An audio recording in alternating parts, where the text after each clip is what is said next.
What is the Road to Savage Mountain?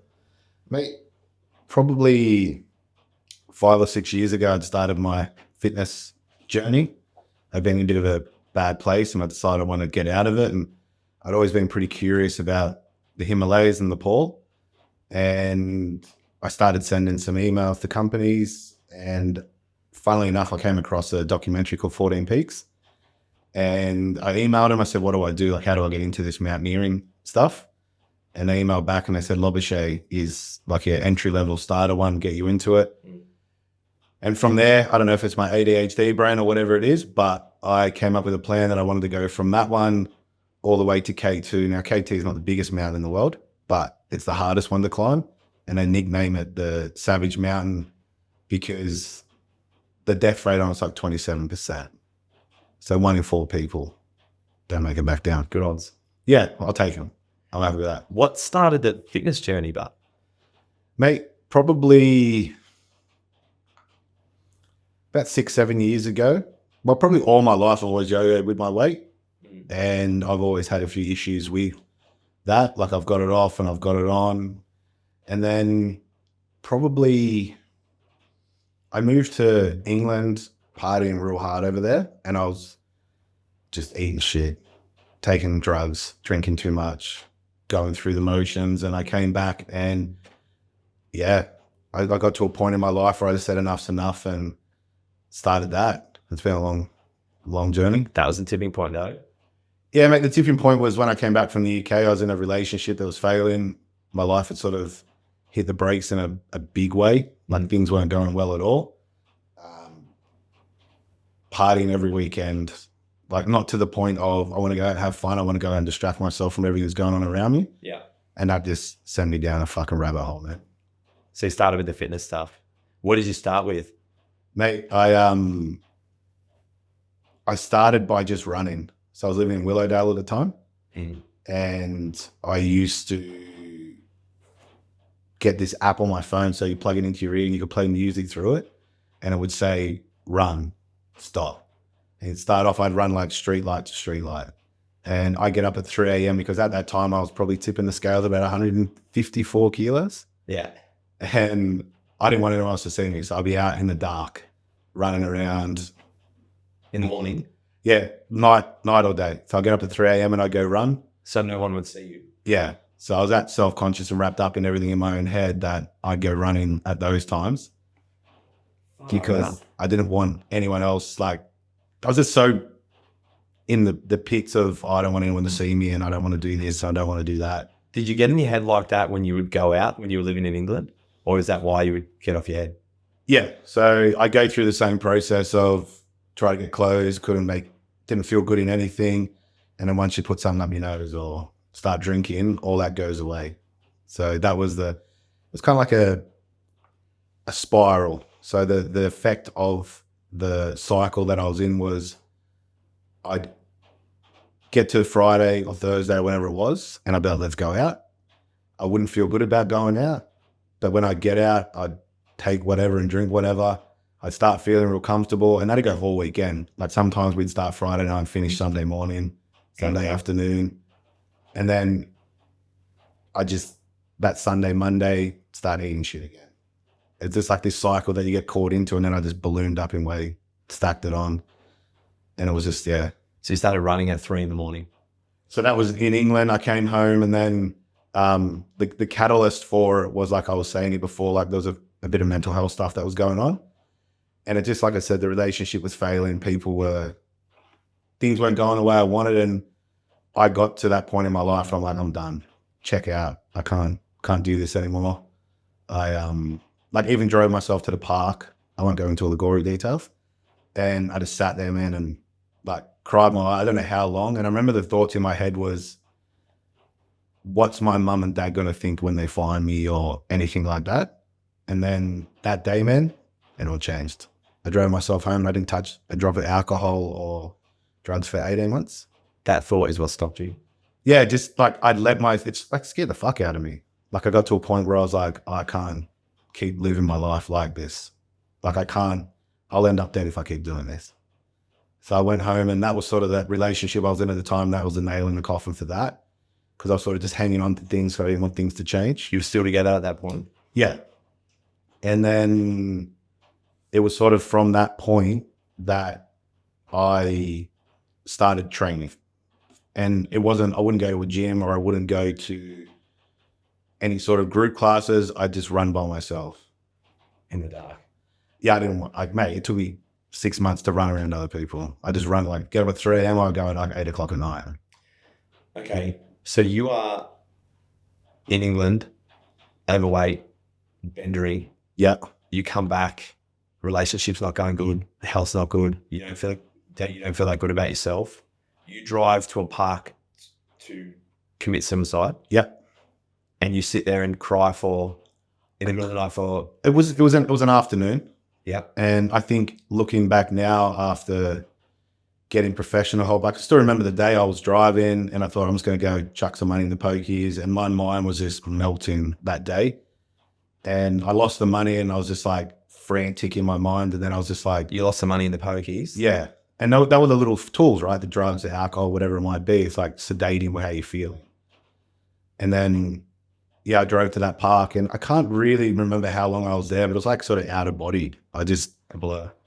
like, I remember crying and like sort of my body was just numb, and then got myself together and I drove home. And then, like I said, that was So then you thought about mum and dad and how were they feeling? That was the catalyst to not do that. And there was also the catalyst to start training.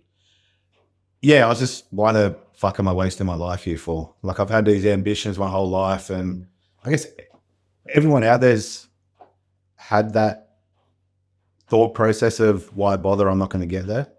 But then I thought I'm just going to give it a red hot crack. So I started training, man. Like I said, I'd start off running. I think initially it was like 30-second increments. And man, like, It's hard. at that time I was like 150 kilos, and I'd run, and the impact on the footpath at Willowdale, or any footpath, I couldn't walk the next day. Really? So I'd like come home and like lather fucking Nurofen gel on my knees. And I remember listening to the trainer, I'd say Brett Kamali used to wrap his knees and everything in Nurofen and then put Glad wrap around him. So I used to do that, man. I used to walk up the stairs and I'd be like, fuck. And there were days where I'd go out and run and I'd be like tears in my eyes from the pain, but I'm like, I just got to do it. It'll get easier. It'll get easier. And it did.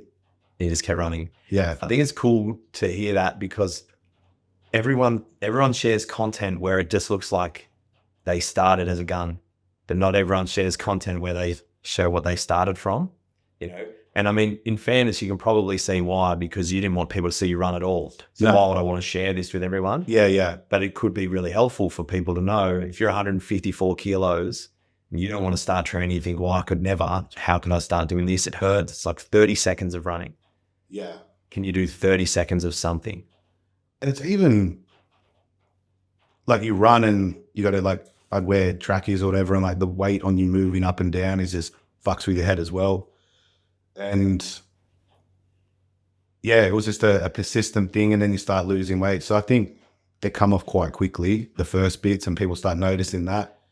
But I think the biggest tell for me was just staying off all the shit, substances, drinking, staying away from pubs. That's like the mental thing, because you can't do both. Yeah. If you're hungover, man, there's no way you're going out to do that shit. No way. You start getting fitter, and then is it the doco, the 14 Peaks doco that gets the mountains in your mind? Or So I've always been interested in it. So I'd always had a fascination with it. And I messaged I just Googled and I emailed these companies, and a lot of them were European-based companies. I never really heard back from them. And just by chance, I seen this doc on Netflix. Pardon me. And I watched it, and it was called Elite Expeditions. And I emailed back the next day. And I was still probably like a year and a half away from when they were booking it. And they said, listen, we run this trip at this time. You can put a deposit down, and there you go. So I just did it. And then that's when it started. And I sort of went through this process of the road to Savage Mountain and all these ideas, but I thought I'm just going to keep that to myself just in case it doesn't go well. And I've shot my mouth off and I look like a dickhead. But my idea was always get through this mountain. And once you get through that one, then you can move forward and attack the other ones. just trying to find increasingly more difficult things for yourself to do. Yeah, I mean, like you go running, and at that point, I hadn't really done a lot of the things that I'd done now, and I never really thought that I'd do anything. Like I'd always wanted to do a triathlon, but the thought of going to swimming and everything, I was like, fuck that, I'm not doing that. Like, no way. So I thought that mountain would be a good start. So I started researching everything I had to do, and yeah, just roll with it from there. Tell me about the trip, man. I want to know about the first trip. To Lobuche? Yeah, I never want to say the name because I don't know how to say it. So like I said, it was probably like just over a year I booked and I prepared for it. And to be quite honest, I had no fucking idea what I was doing as far as training, how to prepare. So I just did CrossFit. Yeah. Which actually ended up Not being ideal. completely fucking useless. Yeah. Not ideal for a week's worth of trekking through the mountains. So the trip was 19 days. Okay. So it takes 2 weeks to walk to the camp. Mm. And then you go 3 days on the mountain and you go up and then you come down and then you walk back. But the trip itself, man, it felt like it took an eternity to come, and I was just over like that. Oh, yeah. Yeah. So I remember in the lead up, we were having conversations and people were like, you must be excited. I'm like, yeah, man, under the surface. I remember not that long ago, I had a chat with our friend Vanessa about doing Down Under. Mm. And she said, oh, I've got heart problems, eh? I'm like, I've got this heart problem. And she went to the doctor, and I don't know if she went to the doctor or she was talking about it, but it was nerves, like the anxiety of going to compete in that big CrossFit comp. She said, did you ever feel like that in Nepal? I'm like, fuck yes. Yeah. And I'd be driving and I'd just be sitting there thinking about doing it. And in my brain would like, why are you doing this for? And my heart would start pumping. And like, why are you going? Like, why? You don't have to do that. You don't have to. And You're then paying to do it. a lot of money too. But yeah, I went through all the emotions. And then before you know it, man, like you packed up and you fly into Kathmandu, and it's like you're sort of transported into a different world. Like it's completely different to Sydney. So when you're driving out of the airport into the city, we're driving over the main river, and there's these big brick pylons along the river, and there's all these fires. And I asked the dude, what's that? He goes, oh, they're all people that have died today. On the mountains. No, in the city. So In general. So in their religion, don't quote me on this, it might be the day or second day, they'll wash you and take you to the river and they cremate you and then they just push you into the river. And just fires on fires. It's just like, you know, when I lit the beacons in Lord of the Rings, it was like that along the river, man. Like, so it's just completely foreign to everything you've ever known, like the smell, the buildings, like had a big earthquake there. And then you're just in the thick of it. Like even the hotel inside the hotel is really, really nice. Outside they got like guards and it's, No way. yeah, it's like there's security, not like they've got guns and stuff, but it's a pretty crazy Different world. Yeah, so different to Southwest Sydney. And then you're chilling for a couple of days and then So I flew in, I got in late. Next day we went to like a meeting and meet all the crew. So I had a guy that used to work in Outworks in New York on the stock exchange on Wall Street. okay. One of the other guys used to be counter-terrorism for Scotland Yard, so he interviewed KGB hitmen, Yeah. all sorts of different people. Different people to who you meet, like holiday in Hawaii sort of thing. Yeah, like, you know, Coral Caravan Park, you know what I mean, these people down there. Yeah. My favourite one was Paul. He used to be a private, like a banker for Barclays, and his clients were like Johnny Wilkinson and big Premier League stars. So he'd look after all their banking matters. Yeah. It was just a cool crew, man. Yeah. One of the other girls,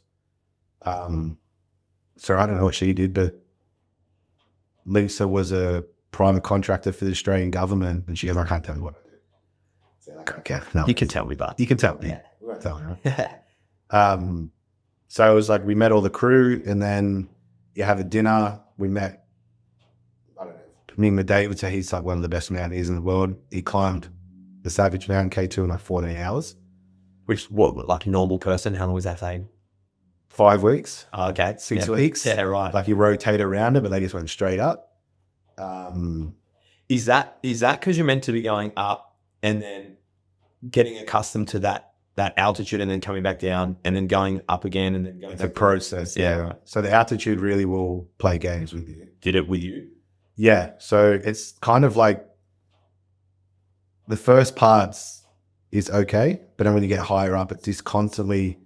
So I've learned how it works is the pressure, this atmospheric pressure pushes all the air molecules down. So when we take a breath at sea level, all the molecules are really close together. So you get a lot of oxygen. Up there, they're all spread out. So what does it feel like? He's constantly out of breath, Right. like out of breath. And how high was Labouchere? Lobichet, Yeah. just under 6,200 meters. Okay. So over 4,500 meters, you start to really feel it. Gotcha. But, pardon me, we went to there and then they ferried off to the airport and they put you in this little tin fucking plane. Yeah. And they walk down. It's not Qantas, man. They've got this little basket full of cotton buds for your ears because there's no insulation in the plane. Like you tap it and that's the outside. And they said it's going to get a bit cold. So you're flying like the same height as Everest that you're coming into Lukla.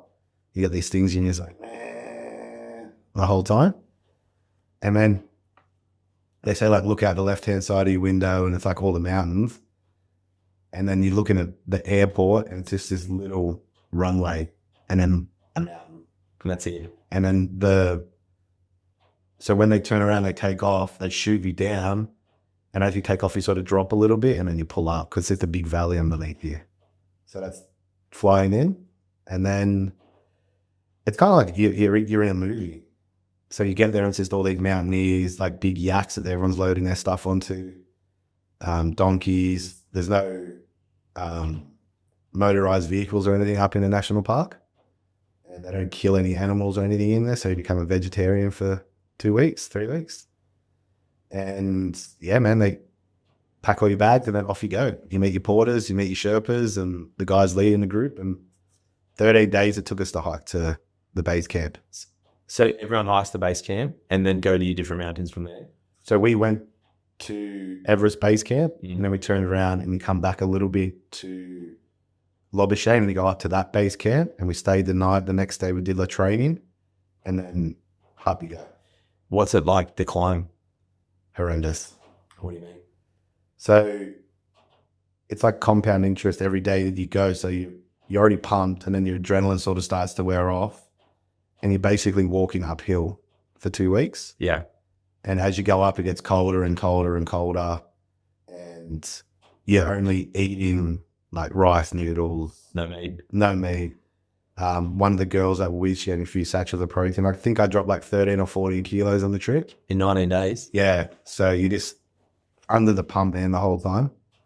And then you get to probably 4,500 meters. And the next issue you run into is like Altitude.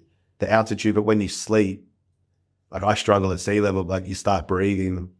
And even people that are really good sleepers, you're not getting enough oxygen, so your brain continually wakes you up. So you're probably sleeping like 3-4 hours a night. Broken. Yeah. Cold? Like minus 20 plus of a night. What's it like mentally? Because I mean, you've been in some pretty dark places before.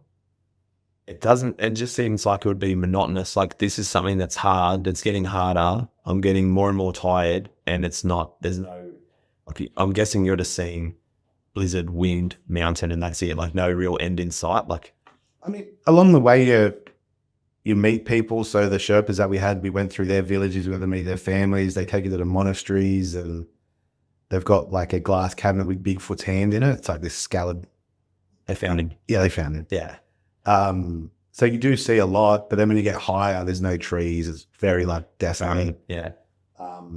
But I don't know, man. I think it had been so long in my mind that I wanted to be here that it sort of goes kind of quick. And then when you get up to the base camp and you're looking, it doesn't look that far. And it's like 900 meters, but you're going up the whole wall. Yeah. And yeah, I think you just, every day you wake up and you're like, dude, I'm in the fucking Himalayas. Like you walk out of your tent or your room and have your morning cup of tea and you're looking at some of the most iconic mountains in the world and Just grateful. looks like a green screen. Yeah. And you're hanging out with all these people and having a mad time. Grateful for it. Yeah, Do you think that helps? I think it does. Like an element of gratitude to be there and to be living out something that you tried so hard to get to, like monetary, like the sacrifices with that. You got to buy all the gear. you're going away, you're doing something, you got no idea where you're going to. Like I had no experience to call on. So yeah, I think you just sort of embrace the suck, I guess they say. Did you ever think about there being so far removed from the 50-meter, 30-second runs that you were, like light post to light post? Did you ever think about, was that ever part of it? Mate, when we stood on the top, it's kind of like, as Hollywood as it sounds, like you sort of play all these things in your head. And I was like, I could have run 100 meters before, and I'm standing here. And I had footage of it. I said to Jonathan, how do you feel? He goes, I'm a bit emotional. I went, yeah, I think I'm going to cry. And he goes, let it out, man. I was like, and yeah, Indeed. yeah, absolutely. It's like you're standing on top of this mountain and you're looking across, and that's Mount Everest, like right there. And it's, you know, I think I worked out, it was the 3 or 4 years it took leading up to it. We stood on that mountain for like 10 minutes and then we come back down. It was like 0.00038% of the time it took to prepare. Sorry. So it's like in a blink of an eye in 3 years was the success rate. Was it worth it? Fuck no. I'd do it again. Well, I want to do it again. What do you think you've learned anything from it, about yourself or about how you want to be? Or Yeah, I think like the summit day was probably the most gut-wrenching thing I've ever done in my life. why? So you do your training day and you rest up and you eat, and how it works up there is they want you to be on the mountain and coming back down by lunchtime. So we were a bit slower because it's just hard, but you're up at like midnight. So you don't really sleep that night because it's the anticipation. And then they come and get you and they take you into thinking you have a bit of food and they give you food and then they start going. I reckon I was about 35 minutes into it and I was like, fuck this. I've had enough. Like my legs were screaming and it's dark. And I think Dawa, the Sherpa, said it was about -27 that morning. So you're cold and your nose is running and you're wiping your face and it's not like crystallizing straight away on your glove. And you just can't get on top of it and you can't get your breathing right. So you're sort of hiking, it's a trekking peak, so you're not doing much traversing up or down, but you get your ascender, so it hooks into your harness and you pull you up. And I got to the top. It was probably like the Keith's rock climbing wall, sort of on an angle. I got to the top of that, man, and I was hunched over. I was like, Yes. and I said to Darwa, I go, I need a piss. And he goes, you can't get everything out quick enough. I go, I need to. He goes, you can't. I'm like, wait, your dick will freeze if you piss your pants. No way. And I was like, really? He goes, yeah, well, man, it's like -26 degrees, so you can't. Don't piss your pants. Yeah, because I was like, I'm going to guess you're going to have to hold it. So I did, but it's like, yeah, but if you piss, it'll just freeze up. Fucking hell. So because obviously there's an element of danger. Were you guys exposed to any of that on yours, or you had a pretty clean run? Or Not really, man. Like it's not really the mountain for that. This is sort of your intro into it. So it's a trekking peak. So you're not actually going through glaciers, and Gotcha. it's still hard and it's still steep in parts, and you got to ascend up and like abseil down. But as far as the other ones, it's still dangerous. A guy died on it, but he died because he got sick and didn't tell anyone and died in his sleep. So Yeah. it's a pretty dangerous environment, Yeah. but that's what makes it fun. Okay. I remember having a chat with my mate about it, and this was sort of like the catalyst of me going to see a psychologist. She said, do you ever get scared on the mountains? I go, no, the mountains are easy for me. Like it's live or die, and you know what you're going to do. I go, life's hard for me, like dealing with emotions and all that shit. She goes, maybe you should go talk to someone. Yeah. Okay. So what have you learned? What have you learned then? What are you applying? From doing that? Yeah. Mate, I think the biggest thing I learned out of it, which was a takeaway for me, was I had this expectation that everyone will be on the journey with you. Like, yeah, but they're not. So people like will shake your hand when you succeed, but you got to do it for you. Not really care about what anyone else is thinking. Like, Were you doing it for others initially? I think at that point it was for me too, but it's nice to feel that validation from other people. But then when I come back and like all these people are sort of shaking your hand, I'm like, well, you never really said anything or supported during the training. Like there was a handful of people like, yeah, go, go. But I think that's the takeaway, that you've got to really find what you want to do and why you want to do it. And then you just push on. And mate, anything you want to do is hard. Like it's Anything worth doing is hard. worth doing. Where you're going to turn around at the end of the day and come back and be like, yeah, fuck, man, that was hard, but I'm so glad I did it.